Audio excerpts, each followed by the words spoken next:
I pledge allegiance to the flag of the United States of America and to the republic for which it stands, one nation, under God, indivisible, with liberty and justice for all.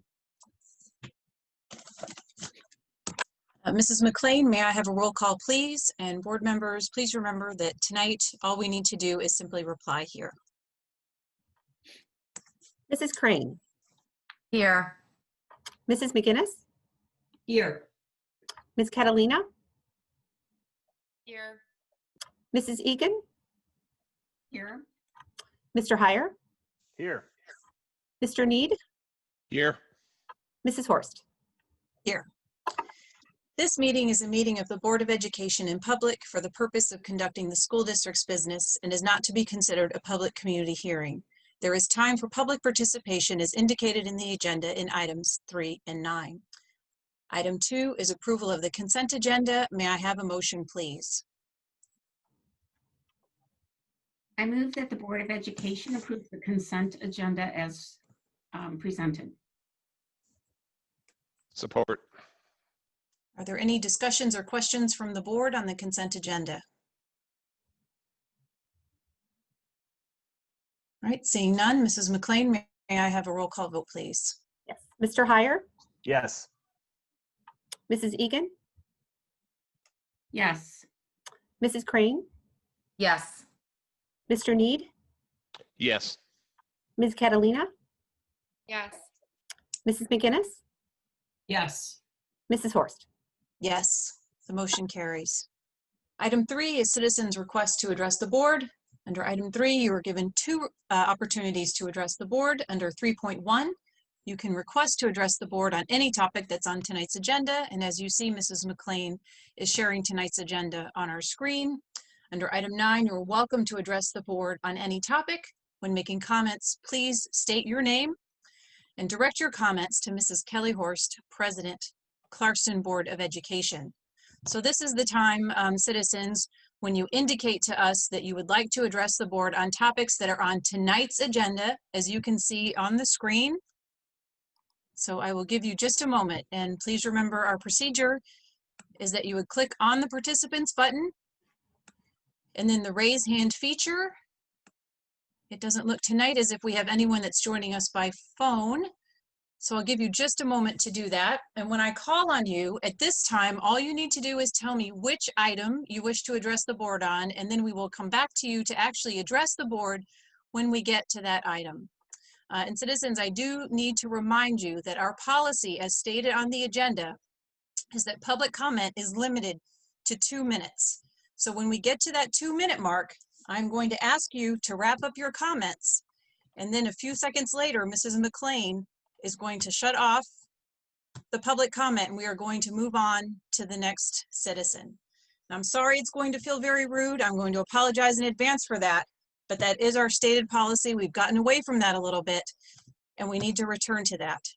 So I see one citizen who wishes to address the board on an agenda topic, John Fowler. Mrs. McLean, if you can activate him, and Mr. Fowler, if you will tell us which item you wish to address the board on this evening. Fall Hi there. Winter 2020 update. Okay, great. When we get to item 5.1, after Mr. Ryan speaks and we have any questions or comments from the board, then we will come back to you. So if you just want to leave your hand raised, that way Mrs. McLean can unmute you easily. Thank you. Thank you. Okay. Item 4 is superintendent update. Dr. Ryan, do you wish to give us an update now, or would you prefer to wait till item 5? I'll wait till item 5. It'll all fit together. Okay, well, great. Then we'll move right on to item 5, presentation items. 5.1 is our fall winter 2020 update. So Dr. Ryan, I will turn it over to you. Thank you, President Horst, and to our community, our staff, our community members, and our students. Here this evening to give a very positive update and the overall direction of our return to face-to-face learning as it exists in our current path that we are in distance. And in our evaluation of the last several weeks, we've had some big events occurring and new information to be able to share that really give us a really strong likelihood of us being able to return face-to-face instruction on January 19th, which is the beginning of our second semester.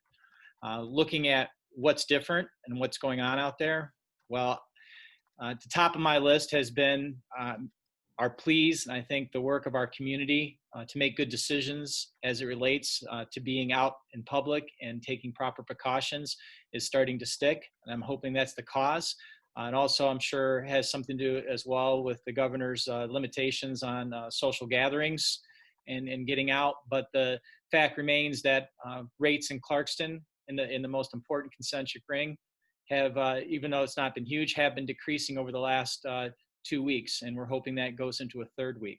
And that's important for a couple different reasons. One, obviously, for us to be on the decreasing path of the second spike does show light at the end of the tunnel and is solid directionally. It's also important because we're looking at data now that's after Thanksgiving. And there was great concern in the health department and the state health department looking at Thanksgiving as being a possible time that we would have a spike within a spike. And all local data figures that we have right now are suggesting that that second spike did not occur, and it's being attributed by individuals within our community, our school community, and our community as a broader community, making good decisions, as tough as they were to make over these holidays, to limit their exposures and groupings for the Thanksgiving weekend. That had huge effects now as we're on a decreasing trend, and that we're looking also to the next couple weeks with the Christmas season and the holidays overall.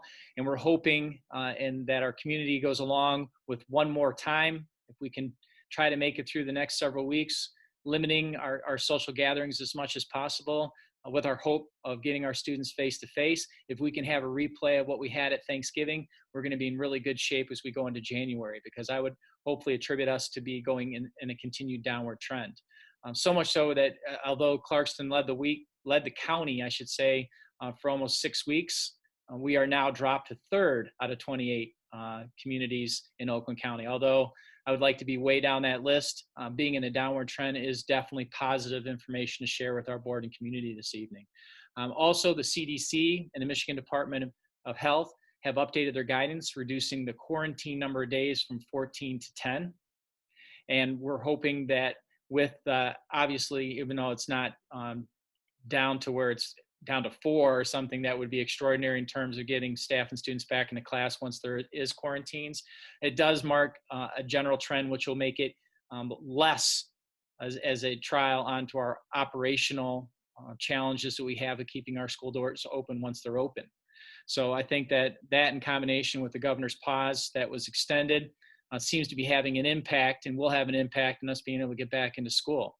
Additionally, as I think many people know, today was the first distribution of vaccine within the United States. And although it's limited to healthcare workers in most areas, it is my hope and with my conversations with the health department that over the next couple months that this will be much more widespread, and that we're hoping that this will be another mitigating factor to reduce the overall spread and the overall stance of the school district to really push forward into a face-to-face mode, knowing that more and more of our at-risk citizens that are in the Clarkston community, which we have a responsibility to as well, and our staff members who might be at risk can receive that vaccine so that we can create an overall safe environment. But I can't let it go unsaid again. You know, this is a pivot point. Although we've had a couple weeks where we've had decreased numbers, it hasn't been dramatic. It's just it's significant enough over a couple weeks that we hope that this will continue in this downward trend. And then as we get on to mid-January and the start of the second semester on the 19th, that we'll be able to return to school.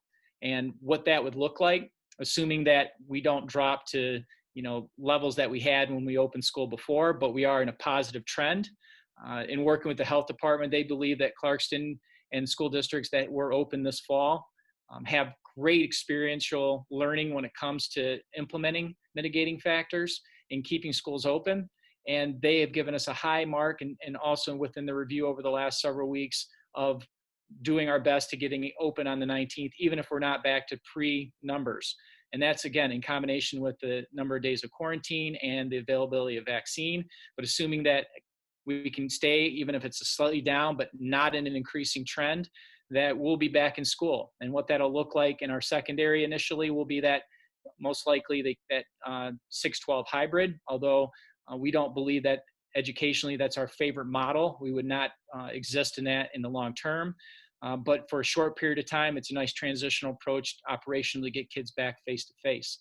Elementary, we're looking at two potential models based on the overall activity of the virus in the Clarkston area. And the better it is, the more likely, the more days that we have. We're hoping for at least a base model of 4 days, with Wednesdays having an opportunity for deep cleaning and for filling any staffing gaps that we have midweek. But we're also hopeful if we can get a continued downward trend that we'll get right back into that 5 days a week, which would be my goal. If we have substantial decrease over the next 3 or 4 weeks where it's markedly each week and compelling, and in working with the health department, we're going to go full bore with 5 days right out of the get-go in that division. Regardless, our goal would be within a number of weeks, in the span of weeks, if that trend data continues to track like it is right now through January, that we would be in very short order having all of our students back face-to-face. And our hope would be week to week, with decreasing trends in overall virus activity, that it would become easier and easier to fight back and to push back on the structural and the systems challenges we have of keeping schools open because of quarantine. That obviously with the combination of that 14 being lowered to 10 days.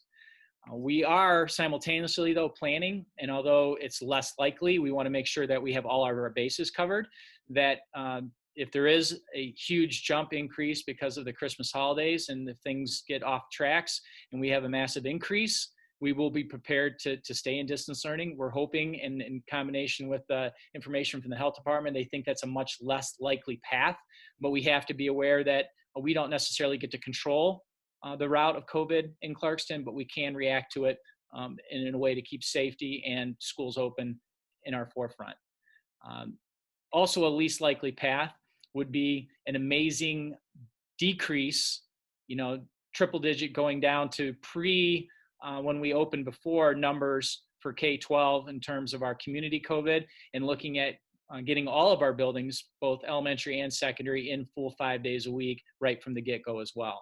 So that's kind of captures kind of the bigger picture of the different models we're looking at, and I'm very hopeful and confident that our community can get through Christmas doing what we need to do to get our kids back in school, and that we see that even if it's slightly but still decreasing data in Clarkston, which would support us getting back into that face-to-face mode.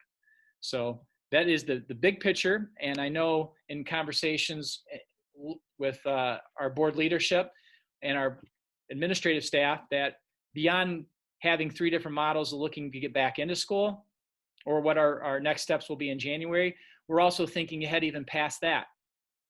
We're currently evaluating a systems approach to looking at our students' return and how we can support their continued education, not only to get them back on track in that normal rhythm of a school year, but start to identify and support students in what individual gaps they have experienced over the last number of months as part of COVID. And although we don't, and this is in combination with conversations I've had across Oakland County and with superintendents and government officials, both at the state level and with Alyssa Slotkin at the national level, there is obviously a giant need for not only investment of resources, but solid programming and being able to think out of the box to make sure that we can bring our students in a trajectory over a period of time back to the point where they had left previous March, almost going on a year ago. And this is not only a Clarkston problem, it's a state problem, and it's a national or world problem. I mean, this is something that this challenge is going to be facing all of us. And I think it's going to require some significant out-of-the-box thinking. And that will be in terms of programming. It'll become in terms of looking at novel ways of potentially extending the school day and the school year. And nothing's off the table. And we're really looking to partner with our government and also other school districts across this great state to provide that type of support that's going to get it done. And when I say the supports, I'm referring to not only academic supports, but I think that we need to also look at our students that are disadvantaged and the gaps that exist that are more pronounced based on their means, and also looking at students that are receiving support services and what the impact this has been across this pandemic and what we need to do to help support them to move forward. And I would be also neglectful if I didn't mention the social emotional impact that we've had over the last year and what we're going to need to do to support individual students over the next number of years, their families, and our community as a whole. And I would include our staff members in that as well. I mean, we have to really look at this as being an all hands on deck effort that doesn't stop. Like I said, I think we're going to get back into school and move forward. But I think for the next number of years, I think it's going to be investment and really a track that we need to double everything in terms of trying to make sure that our students and our families are on solid ground moving forward. So much more to come on that, but I wanted to just give the board an opportunity to hear a couple of voices on our administrative team that I've been working with along this lines. And I have Miss Nancy Mahoney is going to speak to the overall academic gaps in brief. And then I have Miss Christopher is going to address specifically along the special education lines. And then finally, in brief, I have Ms. Stacy Puzio, who's going to talk to the social emotional needs and deficits that our students might have coming back into this field. So at this point, I'd like to invite Ms. Nancy Mahoney to say a couple words as related to this. And I would include this as kind of my opening shots, not as a final presentation, but this is where we're beginning with as we're starting to move forward. And there's going to be obviously updates to the board throughout in our community throughout the remainder of this school year. And I would imagine throughout next school year as well. So Ms. Mahoney, if you'd like to provide some of your thinking on this matter, I appreciate it. Thank you. Good evening, Board of Education. Just to highlight some things Dr. Ryan was referring to, we continue to assess with our benchmark assessments throughout our Young Fives through grade 12 system. Data collection is very important as we see how kids are performing and then how we adjust our instructional moves to support our kids, especially in this distance learning model that we're currently in. Continue to always focus to where our students are at in this very moment and how we can, again, adjust our instruction to move them forward. Partnering with our building administrators as well as our subject area coordinators, really thinking about the support structures that we want to put in place now, as well as, in our future. So we're looking at different grade levels all the time. Elementary is always very much different than secondary and how we can model that in both divisions. But even now, as I wrote to you in our week in review, the support structure that we want to put in place at North Sash Elementary. We're very excited to bring in a new program to tie with our Bridges curriculum of math. This will be a math focus called Math Recovery, bringing in 2 coaches, one to focus on our K2 and the other coach to focus with our grades 3-5. We know that we have a literacy coach down at Independence. We want to bring that back as we look at the future, and then also bringing in math coaches throughout the entire elementary division to support the curriculum and learning in mathematics. We've taken a strong look in the past at our title buildings, and we know that we have students that are struggling, both academically as well as social emotional, and how we can revive those equity plans and support structures, focusing on those kids. And we're excited to dive into those plans again and partner with our principals to bring those supports in place as well. So we know this will be a multi-year endeavor. We know that we need to start now, and we're starting those conversations. We're excited about the work, even thinking about summer programming that we can put in place for the summer, as well as the next few years, even possibly modifying our school year.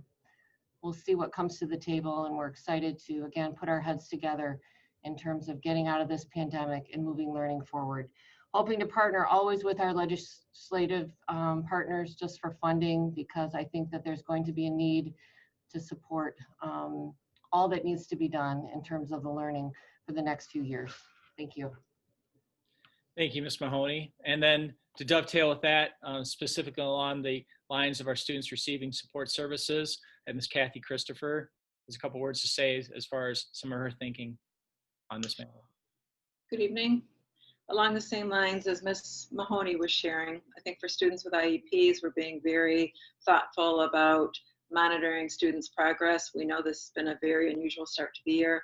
Certainly our staff would appreciate being able to see students in person and are most anxious to get kids back in person to be able to work with them. In the meantime, we have been ongoing progress monitoring, also having parent meetings to bring them up to date on what the teams are seeing. We are adjusting student plans based on current needs, either level of engagement in remote learning or for students who have demonstrated some level of change in their progress. When we return face-to-face, we'll continue to progress monitor, and then as we're heading into early spring, again, adjust plans as needed based on how students are progressing. That could include adding services, changing services, depending on student needs. We also are looking forward to the summer, again, on individual student basis, just seeing how students progress over the course of the spring, coming back in person, hoping that students will recover some of the skills if they have lost any in this interim period. Thank you, Ms. Christopher. And overseeing the work that Ms. Christopher and Ms. Mahoney are doing, it should not be lost that working with our subject area coordinators right now, they're already looking at the draw in the lines where our curriculum has brought to this point in the school year and where they've identified already deficits to kind of bridge it into next year. And they're already looking at, how that's going to look for the spring and how they can adjust what would have been the standard endpoints to be more reflective of the reality of the situation where students are at and where we want them to be, and start to bridge that already. Does not happen by accident. And I see hours and hours of work as they really look to dig deep into the current state of where we are educationally and then where we want students to be. So I appreciate both your efforts on making this happen as we go into the future. And like I said, I hope that we have that level of base funding so that we can kind of continue on to offer these additional supports and days. All of them are going to come, at a substantial cost, but we're going to do our best to restructure with everything that we have to make it happen internally. So I really have strong confidence that we're going to make a solid move on this. The last area is the social emotional health, which is obviously a concern of what everybody is currently experiencing and has experienced for the majority of this year, and those transitions in and out of school and moving forward, and that human element of what we need to really pay attention. Stacy Puzio, Ms. Puzio, has been looking at the ties that we have, not only community-wise, but also looking within our school resources to provide these supports. And I'm gonna have her say a couple words related to some of the work that she's been doing. Good evening. So when we really think about our strategic plan, and it's even part of our goals, that we want to attend to the well-being of staff, students, and families. And so when we really think about staff, we have a weekly well-being Wednesday message that goes out to our staff members. We've had district administrators who have connected with each of the staff just to get feedback and to see how everyone is doing, as well as just understanding that sometimes there's even more need for supports. And so there is reminders of some of the counseling services and things that are available through as employees of our district. And so how are ways that we can connect? It's also with our district or in our buildings where our principals are connecting with their staff members and having specific self-care conversations in their staff meetings and check-ins with one another, sometimes doing surveys and just checking in and attending to the needs of staff members. And we recognize that that is an important piece of it, because if they're able to attend to their own well-being and their own self-care, that they're then better able to connect with our students through academics as well as their well-being. So when we think about what we're doing for students, some of it is whole group. And so that might look like in the elementary that there are morning meetings. And so every day students come together with their whole class, with their teacher, they check in, they are naming everybody's name, they're greeting each other and checking in with one another. There's also closing circles at the end of each day so that they can connect again with one another and end the day as a class, even if they are remote, and checking in that way. There's also check-ins, whether it's elementary or secondary. Maybe it's a weekly check-in and it's a mood meter, or it's a quick little question, or circle the face that represents how you're feeling right now. And so what are some ways that we're checking in with each and every student to see how they're doing? But then also making sure that there's an element of fun. So talking with some principals that sometimes it's a Friday dance party, or there's student generated playlists and some of the music that gets played, and in the background, and how do we have those encouragements of positivity that they share with one another. So that's whole group. And then sometimes we also recognize there's very specific needs for our students. In our elementary, where we're able to provide some academic support, there's another adult that is able to check in with a student or a small group of students that gives them another touch point to see how they're doing, what are they learning, are they struggling with something, and to be able to have a connection with them. It may also be some small connections, whether it's our social workers or counselors or student support coaches who are connecting with students individually or in small groups, just to have a check-in every week, to maybe play some games, maybe have some connections, but also it helps to give us a point of where our students are at with that. And then even our students are engaging in this. I don't know if you've seen this on social media the last few weeks, that AWOD students have put together some Wellbeing Wednesday messages of their own. And so they have focused in on gratitude and self-care and empathy. And those are all components of mental health. And so what can we do together? Actually, Team Rush is also looking at some of their work and looking at a focus for their game. And part of that is mental health. And so they're even engaged in that conversation. So we have to include our students in this. So as we move forward, it's continuing those connections with our students, the positivity, having fun, being able to express how we're feeling. It is engaging our students in this work as well. How do they support one another? How do they help to be, just supports together and to help us as adults to work with them. It's also having Easter seals or support services of some kind in our buildings. We currently have that in located with North Sashaba and Sashaba Middle School. We would like to expand that. We were already looking at how to expand that into some of the other buildings, and that's something that we definitely would like to do. We're looking at 31N funding to help expand some of those services. So those are some of the things that are specific to students, but it's also to families. And so how do we support our families, whether it's through those services or even just understanding that there's needs. And so there's a lot of community supports around us who are adopting families for Christmas. And we recognize that not having to worry about some of those things also attends to well-being. So there's a comprehensive piece between staff, students, and families, and with support with our community. So there's a lot to do, and there's still a lot that we're going to continue to do. So thank you. Thank you, Ms. Puzio. And I think we're really going to need to lean on some of the unique qualities that we've built into our Clarkson program, Full Child, over the last several years, including having social workers having the social emotional support at every one of our elementary schools in place, which is more unique. And then looking at that structure that we have overall K-12 within that system, identifying and supporting students that need help.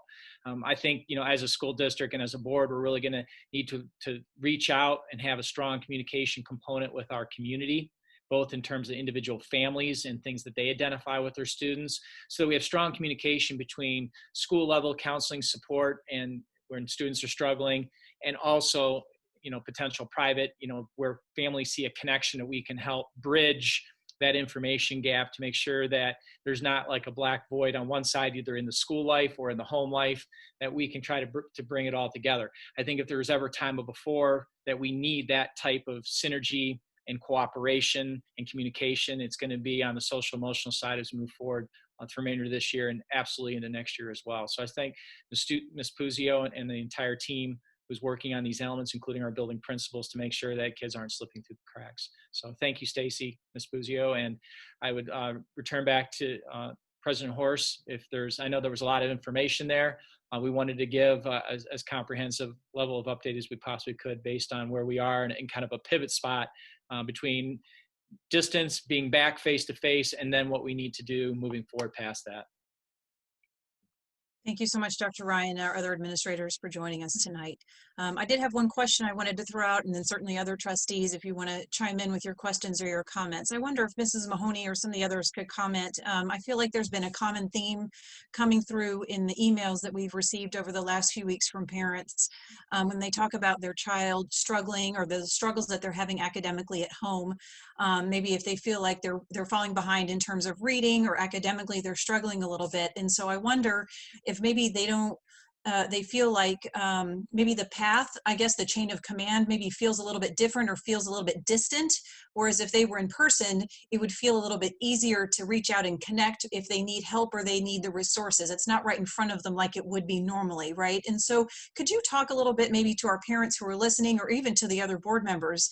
How is that chain of command a little bit different? So if my child is struggling, if I feel like they're falling a little bit behind in reading or math or whatever the subject is, obviously we still have the resources available in school. It may look a little bit different and feel a little bit different this year, but can you talk a little bit as a parent, then how can I access those resources?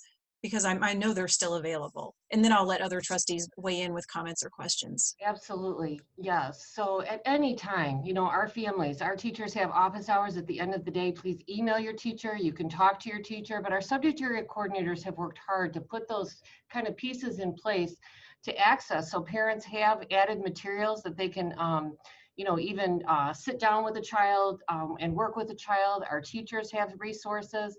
So I never want any family to feel like they're stuck. Please reach out to your teacher. They can go to the building principal.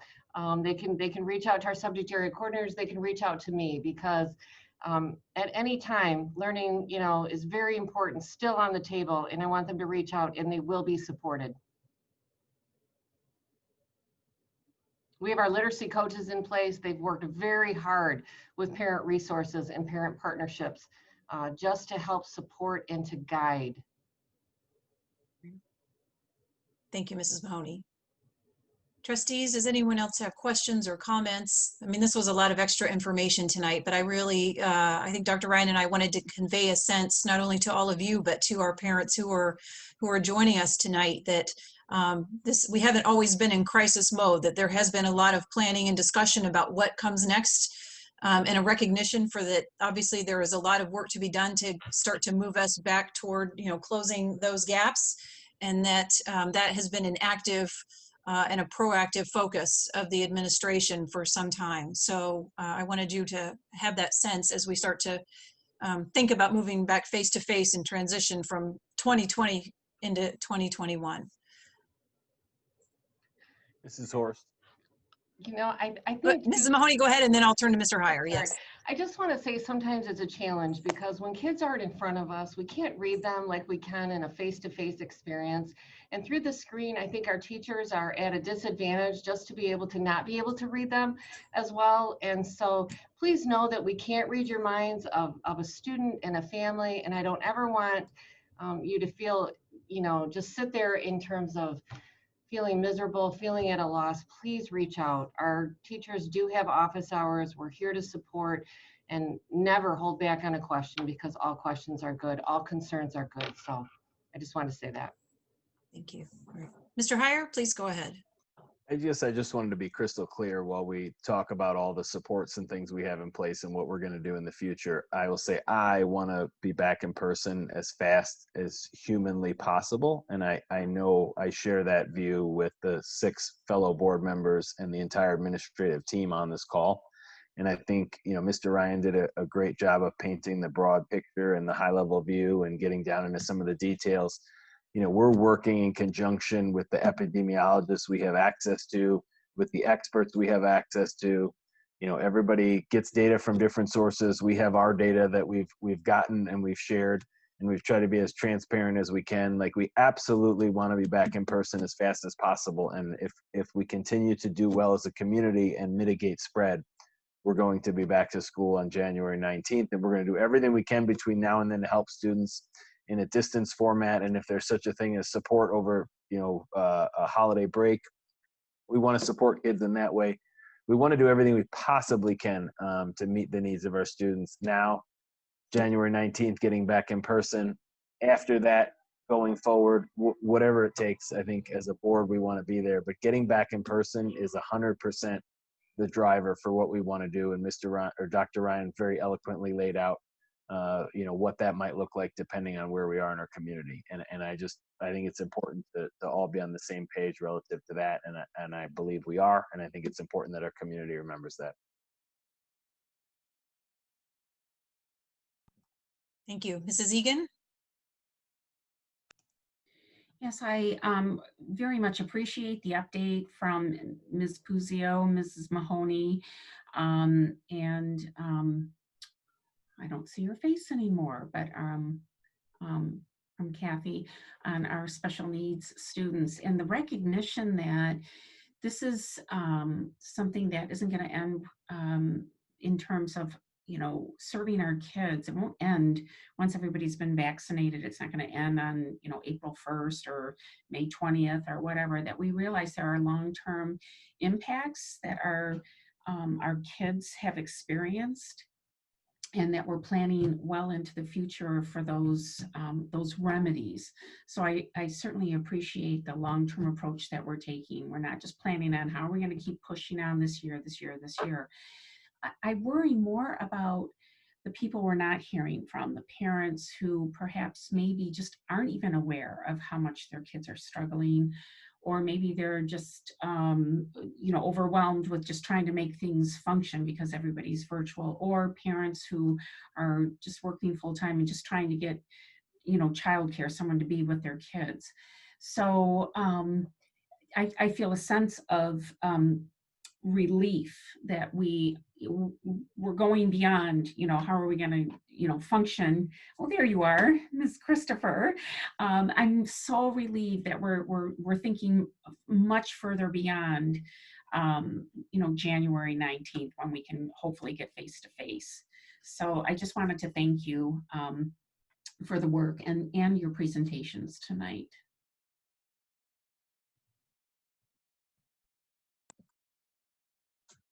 Thank you, Mrs. Egan.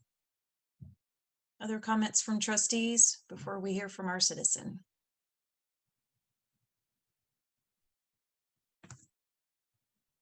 Okay, all right. Mrs. McLean, we'll get to Mr. Fowler now. Now, Mr. Fowler, please remember that we have 2 minutes for public comment. And so if you will state your name. Is he unmuted?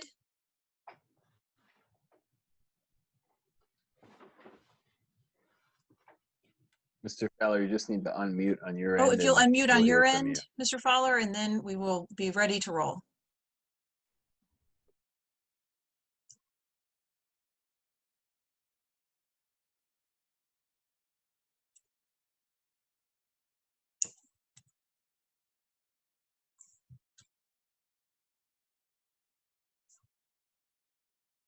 Is this on his end we're waiting for? Yes, I believe so. Maybe we can come back to Mr. Okay. Fowler at item 9. Okay. All right.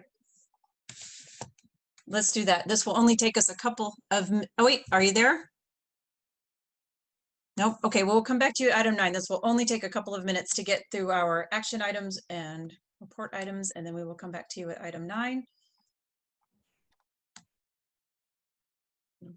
Okay, we will come back to you then at item 9. Thank you so much. We'll move on to our action items then. Item 6.1 is approval of personnel changes. May I have a motion, please? I move the Board of Education approves the personnel changes as listed on the attached sheets as presented. Support. Are there any questions or discussion from the board? Seeing none, Mrs. McLean, may I have a roll call vote, please? Mr. Need, Yes. Mrs. Crane, Yes. Mrs. Egan, Yes. Mrs. McGinnis, Yes. Mr. Heyer, Yes. Ms. Catalina, Yes. Mrs. Horst. Yes, the motion carries.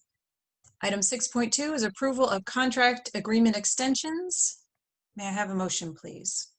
I move the Board of Education approves the master agreement between Clarkson Community Schools and the Clarkson Education Association and the agreement extensions for the Clarkson Paraeducator and Clarkson Custodial Associations as presented. Support. Are there any questions or discussion from the board? Right. Seeing none, Mrs. McLean, may I have a roll call vote, please? Mrs. Egan, Yes. Ms. Catalina, Yes. Mrs. Crane, Yes. Mr. Heyer, Yes. Mr. Need, Yes. Mrs. McGinnis, Yes. Mrs. Horst. Yes, the motion carries. Item 6.3 is approval of the extended COVID-19 learning plan. May I have a motion, please? I move that the Board of Education approves the district's extended COVID-19 learning plan as presented. Support. And remember, this is our monthly obligation to approve this. And as she's done the last couple of months for us, thank you, Mrs. Mahoney has highlighted any items that are updated. Any questions or discussion from the board? I think several of them were even covered in our discussion tonight already. All right, seeing none. Mrs. McLean, may I have a roll call vote, please? Mrs. McGinnis, Yes. Mrs. Egan, Yes. Ms. Catalina, Yes. Mr. Heyer, Yes. Mrs. Crane, Yes. Mr. Need, Yes. Mrs. Horst. Yes, the motion carries. Item 6.4 is approval of Independence Television policies and contract addendum. May I have a motion, please?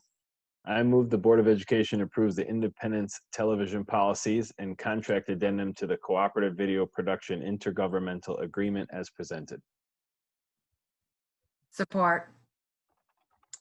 And trustees, I think you saw we had to update some language in that just to clarify, and I've even gotten a slight update to that language today since you received that. I don't know that we need to update anything. It's really the same spirit, and I think we can take care of that through housekeeping, but that update should now read, any act in violation of the Clarkson Community Schools Code of Conduct. I think it is really a slight, I mean, if you feel we need to update it by motion, we can. What do you think, Mr. Heyer? This is you're our liaison there. Are you comfortable with the, as it stands, and just taking care of that as a housekeeping? Yeah, I think it's just a matter of a couple of words. The I think it was a intent couple of is little clearly words. The same. Okay. Are there anything you wanted to add to that as you're our liaison, our board liaison? So we've had a very successful partnership with Independence Township to create a public access television station for our community. The amendment to the addendum, I guess it's called, to our intergovernmental agreement brings Springfield Township into the mix formally at this point. So there's a contribution there that comes through to our capital lease, and they have access as well now. So that's a positive for our entire community. And then it just cleans up a little bit of language. When we started this process, we really set it up because we didn't know if it was going to work. So a lot of the things in the original contract were to make dissolution easier. And since we're so far into it now, that's really no longer a concern. And as we wrote policies, there was ownership question of, who owns the equipment? Because when we started, it was all owned by Independence Township. And now it's really owned by sort of this cooperative arrangement that we have. And so we just put in some language, say, hey, we'll deal with that when the time comes in an equitable fashion. And I think this just further kind of completes the legal element of what we're doing going forward. The policy piece allows for some sponsorships and some dollars to flow through from, outside underwriting sources to, while the programming is all non-commercial, none of that has changed, but there is the ability to sponsor some items on here, and some of that money ends up in a scholarship fund. So it's a positive growth for our collaborative agreement. And I think this is a real model for how to do these kinds of things. And I'm glad to continue to be the representative that now going forward will actually appoint annually somebody to be our liaison to this group. Right. And if I read it right, every other year you get to chair the body. Yeah, is that what I read? Yes. And so we have, the way it was originally put together, the chair position had to be one of the citizen members of the board. And as we've witnessed that in practice, I think that's slightly unfair because obviously the citizen members are unlikely to have, formal training in chairing a meeting, and the township representative and the school board representative clearly sit on a board and would have that experience. And so while the original intent was to not allow the township or the schools to sort of somehow have more power on this body, that has not been an issue and will not be an issue going forward. So we just thought it would be easier procedurally if we split those duties going forward. That's how we wrote it, and I think that'll just make things run even more smoothly than they've been running. Okay. Trustees, any other questions or comments? Mrs. McGinnis? I would just like to make a broad comment about the fact of the benefit of this intergovernmental agreement has been both our students and our community. And I really think it has been a model for how we, the district, can work with our intergovernment agencies to the betterment of both our community and our students. I think it's been a great benefit to both. Agreed. Thank you. Other questions or comments? All right, Mrs. McLean, may I have a roll call vote, please? Crane. Yes. Mrs. Egan. Yes. Mrs. McGinnis. Yes. Ms. Catalina. Yes. Mr. Need. Yes. Mr. Heyer. Yes. Mrs. Horst. Yes, the motion carries. Item 6.5 is approval of the summer tax resolution. May I have a motion, please? I move that the Board of Education adopts the resolution to continue the process of 100% of summer tax collection until revoked by the school district.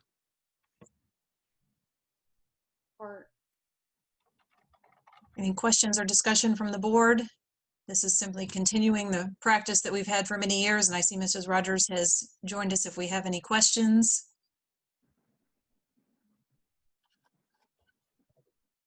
I believe we take care of this on an annual basis at this time, so we can continue to collect our taxes with the summer collection every year. All right, seeing no questions or discussion, Mrs. McLean, may I have a roll call vote, please? Mr. Need. Yes. Ms. Catalina. Yes. Mrs. Crane. Yes. Mrs. McGinnis. Yes. Mr. Heyer. Yes. Mrs. Egan. Yes. Mrs. Horst. Yes, the motion carries. We'll move on to report items. Number 7, 7.1 is our monthly finance report. Dr. Ryan and Mrs. Rogers.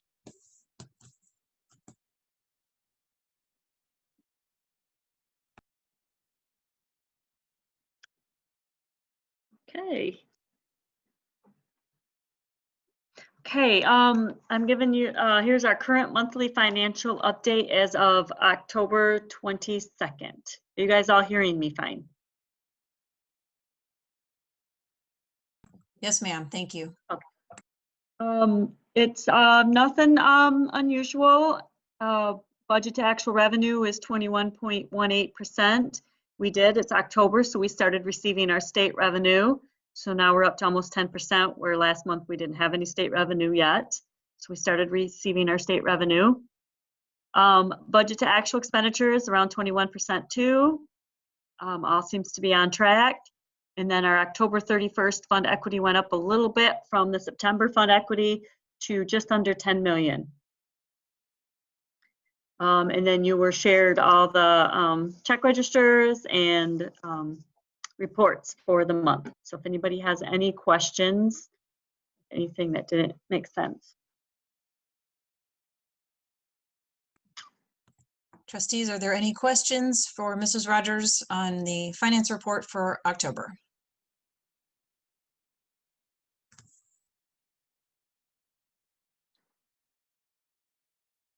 All right, seeing none. Thank you so much, Mrs. Rogers. You're welcome. We'll move on to discussion items. There are none tonight. Item 9 is citizen comments. At this point on the agenda, citizens are welcome to address the board on any topic. I will give you just a moment to indicate your interest in addressing the board. And I can see a few of you raising your hand. So just a reminder for the procedure, you click on the participants button and then the raise hand feature.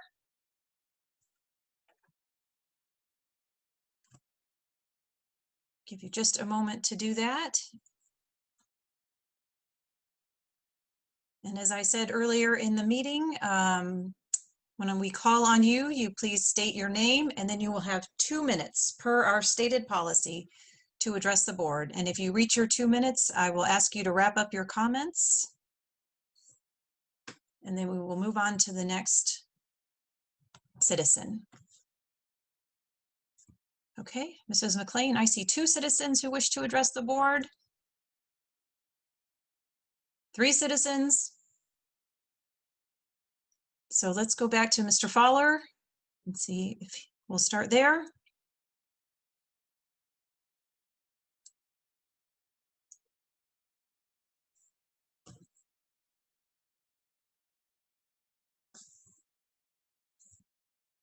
Mr. Fowler, if you're still interested in addressing the board, you just need to unmute on your end.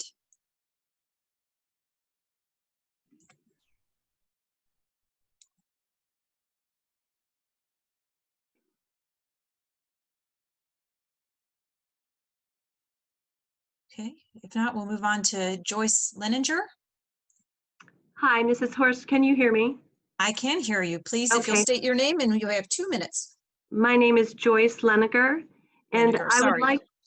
would like to ask the board if there's been any consideration for this semester about allowing students to choose a pass-fail grading system as opposed to grades. I have 2 sons who are in Clarkston High School. One is a senior. He's essentially been about an all-state A student for the balance of his career. This semester he had AP Physics, AP Statistics, and AP Calculus. Those are difficult things to learn from my basement from a Google Chrome. And so I would really, it makes sense to me to allow these kids not to have their academic careers significantly affected for the balance of their life just because of this semester and this environment. And I didn't know if that was being considered. All right, thank you so much. This is not a format where we can answer questions, but I will certainly have Dr. Ryan have someone follow up with you after the meeting or in the next day or so. I appreciate it. Thank you, Mrs. Horst. Thank you, all of you, for the work you're doing. Thank you so much for your comments tonight. We'll move on to Dion Crockett. All right, Hello. Mrs. Crockett, yep. Hi. We can hear you. If you'll state your name, please, and Okay. you'll have 2 minutes.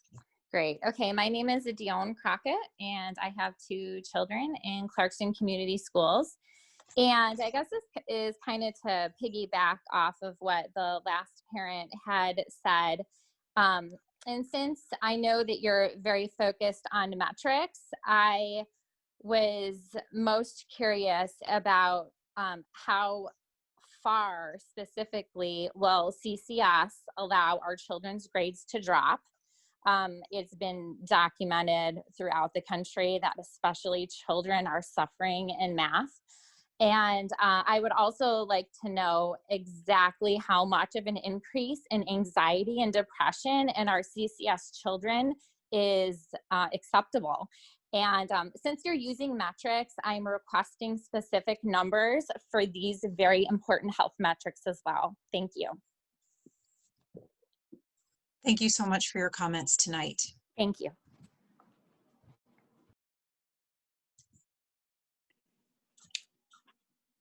Mr. Fowler, are you there? I'm Your here. hand is still raised. Would you still you like hear to me? address the board? We Yes. can hear you. Can you hear me? I can hear you. Yes, sir. I If you'll state apologize your about name that. and, okay, and you'll have 2 minutes. John Fowler. Thanks for taking my call. Sorry, I'm here solo with the kids, putting out fires, figuratively, not literally. But I would like to address the pause. You mentioned the pause in your last address to us and how it's working and whatnot. But you know, we all kind of have to think that the pause is going to be extended. Now, I know how that's going to affect for high schools, but are you going to bear any weight on our elementary kids based on the pause? That gets extended. Are you throwing any weight into that on the elementary kids? We really got to get them back in school. As you know, I'm sure a lot of districts went back this week, Oxford, or last week actually. They haven't missed very much. Our metrics are not that different than theirs. If you're looking at them, they're very similar, Walled Lake, and there's a lot more learning going on there when they're face-to-face. And I know you guys say you want it, and we all want it, and we all need it. So thank you very much, and appreciate all the hard work you're doing. Thank you. Thank you so much for your comments. All right, that looks like all of the citizens who wished to address us this evening. We appreciate you so very much. We appreciate all of the participation this year. This is our final meeting of the year in 2020. And it certainly has been a year for citizens to engage with us and to speak with us and to pay attention to the meetings. And we appreciate it very, very much. Item 10 is information items. Our next Board of Education meeting will be Monday, January 11th. The time and format obviously will be determined. If we are virtual, we will be just like this at 5:30. If we are in person, we will go back to our 7 o'clock start time in the board office. So just stay tuned. I obviously will be in touch with you over the holiday break or as soon as we have some news coming out of the governor's office and what they are going to direct us to do there. And I just want to wish everyone here, my fellow colleagues and all of our citizens who are here tonight and who have been with us all year long, wish you all a very happy holiday season. Stay safe, stay healthy, enjoy your families, enjoy this time. We look forward to seeing you again in school, in person, as soon as we are able in January. Dr. Ryan, our teachers, our administrators, thank you. Thank you for all of your work. Thank you for doing what you're doing to engage our students, to keep them learning, to keep our families focused and engaged. We appreciate all of you. Item 11 is adjournment. May I have a motion, please? I move to adjourn. Support. And so for the final time in 2020, Mrs. McLean, may I have a roll call vote, please? Mrs. Egan, Yes. Mrs. McGinnis, Yes. Mr. Heyer, Yes. Ms. Catalina, Yes. Mrs. Crane, Yes. Mr. Need, Yes. and Mrs. Horst. Yes, we are adjourned. Thank you, everyone.